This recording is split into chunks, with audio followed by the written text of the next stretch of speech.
위성 3호 2호기 위성 발사 성공. Wait, North Korea has an airline? 지휘관들이 위험한 비행기를. Yep. Let me introduce you to Air Koryo. Rated as the world's best airline for 35 years in a row, according to North Korea's aviation magazine. Until this day, Air Koryo probably remains the most unknown airline out there, yet one of the most desired by many adventure seekers. A reason for that is their current fleet, consisting mostly of Soviet-era planes with an average age of almost 40 years. But how does Air Koryo operate? How does it feel to fly on them? And ultimately, what makes them so great? Let's have a closer look.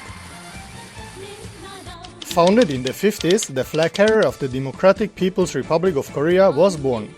And yes, Democratic People's Republic of Korea, unlike those fascists in the south.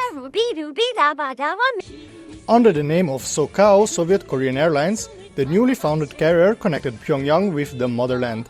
But it wasn't until the end of the Korean War that the comrades rebranded the airline to Korean Airways.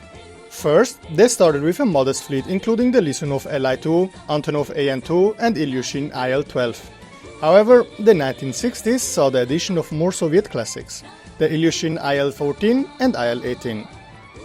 At the time, these planes were the pride of the socialist skies, until the jet age dawned for Korean Airways in 1975 with the tupolev Tu-154, allowing them to stretch their wings from Pyongyang to Prague, East Berlin and Moscow.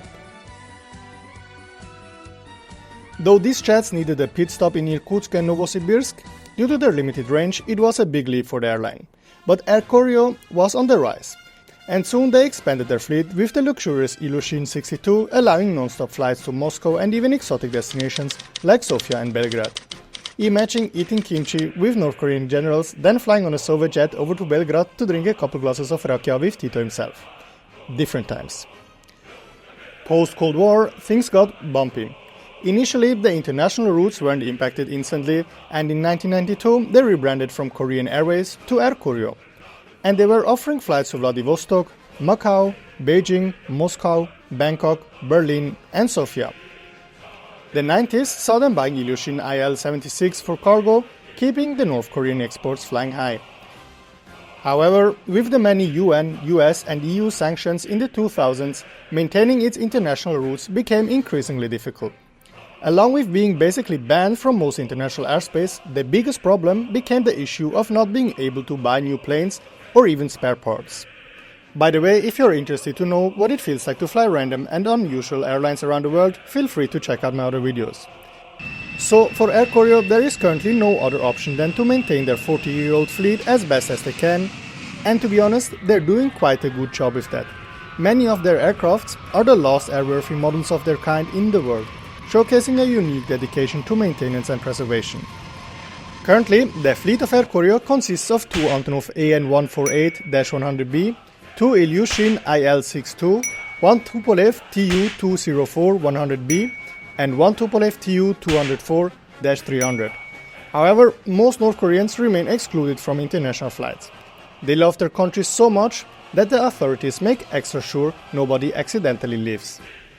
And then 2019 came. Rona, something happened, the dprk closed its borders completely, and then we basically don't know shit about anything for the next years. An Air Koryo flight from Pyongyang to Beijing was announced earlier on Monday before later being cancelled.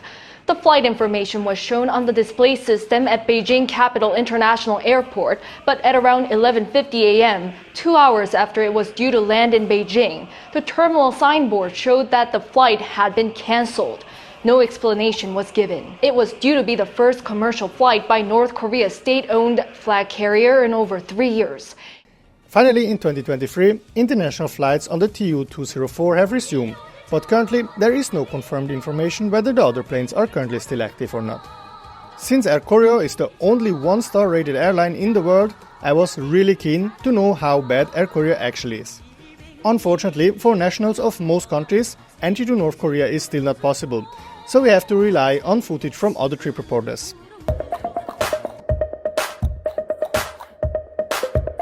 Oh my god! Hi Sam, I know that you... Yeah, I usually skip this part. Since I'm not allowed to go by myself, I'm using footage of Sam Chui and Simply Aviation, so absolutely make sure to check out their channels as well. The flights start like any other, yet recording on board seems to be an issue. Legroom, however, on all their planes apparently is above standard. But from what I can see, getting free sushi and having a spacious legroom doesn't seem like 1-star to me, especially if you compare to Western watched carriers. So this 1-star rating seems more to be a political thing. But why would it? I mean, things in North Korea are going great. Even the planes look happy. And my friend over there said he really couldn't complain. You understand? He couldn't complain. Anyways.